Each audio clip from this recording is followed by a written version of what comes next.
Graeme's a big Spurs fan. Graeme, are you getting used to the idea that Harry's almost out the door now? Yeah, I'm not too concerned about him going, Jim. It's all great for the player if he does go and wins his trophies, but he's not the team. The team may have been built around him, but I don't think he's the most important player at Spurs at the moment. Are you joking? No, I honestly think Son is as important, if not more important, than Harry Kane. He brings a lot to the table for the club. Oh, Graeme, I mean, come on. I can hardly imagine there are many Tottenham fans would agree with you on that one. I mean, to me, just thinking about Tottenham not with Kane in the lineup is odd. Jim, they finished 8th last season. We take Harry's goals out, they would have been in relegation trouble.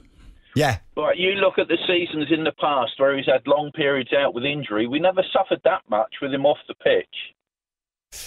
So, all right, Graeme, there is life after Kane as far as you're concerned. Here's Mike, a big Tottenham fan. Mike, good morning. The two clubs have agreed a deal, 100 million euros. Harry's close to being out of there. What's your take on it?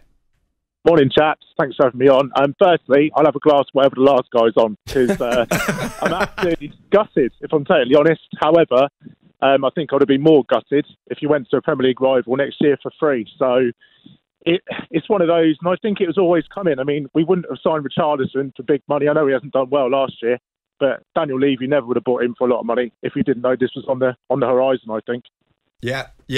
How do you think Ange Postecoglou will deal with it? What are your early impressions of Ange? Seems to take everything in his stride, mate. Yeah, I mean, I'm loving the football he's playing. The friendlies, playing it out from the back. It's so refreshing after Conte and Mourinho to actually see us play some decent football. And I think it's taking the pressure off him. He can not chill out, but it's going to take the pressure off him, and the fans are going to give him a bit of grace. See how we do without Harry, because obviously he's a massive part of our team. He's the best player I've seen playing for Spurs, probably him and Gareth Bale in my lifetime. So it's going to take us a while to adapt, but I think it might be good for Richarlison. When he came on last year, he was put on the left wing, right wing, and now with James Maddison behind him, you never know, he might look okay. Okay. Mike, thank you very much for your call. Tony Cotty is in studio with Alex Crook and myself. We're going to be talking all things West Ham United, of course. Tony, much adored by the West Ham support. We now know, of course, Alvarez almost through the door at West Ham. If it hasn't been done by now, it will be done today.